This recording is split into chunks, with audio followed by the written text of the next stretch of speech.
పాఠశాల దోపిడీ అరికట్టాలని తెలంగాణ విద్యార్థి పరిషత్ నాయకులు డిమాండ్ చేశారు. ఈ సందర్భంగా రాష్ట్ర ఆర్గనైజ్ సెక్రటరీ కొట్టూరి ప్రవీణ్ కుమార్ మాట్లాడారు. ఉమ్మడి ఆదిలాబాద్ జిల్లా వ్యాప్తంగా ప్రైవేటు పాఠశాలలో అవినీతి రాజ్యమేలుతుందని ఆరోపించారు. ప్రభుత్వ నిబంధనలకు విరుద్ధంగా నడుస్తున్న పాఠశాలలపై కఠిన చర్యలు తీసుకోవాలని డిమాండ్ చేశారు. ఈ కార్యక్రమంలో బోధ్ నియోజకవర్గ convener Gorla Narender, co convener Satish తదితరులు పాల్గొన్నారు.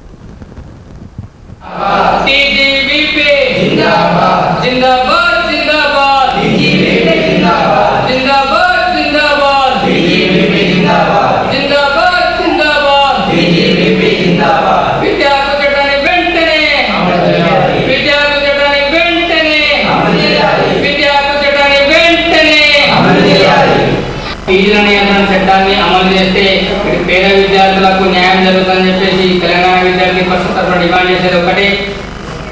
జిల్లాలో గుర్తింపు లేని పాఠశాలలు విచ్చలవిడిగా తయారవుతున్నాయి. ఎందుకంటే అధికారులు విచ్చలవిడిగా పర్మిషన్లు ఇవ్వడం పట్టే ఇలా జిల్లా కేంద్రంలో నడుస్తున్నాయి పాఠశాలలు.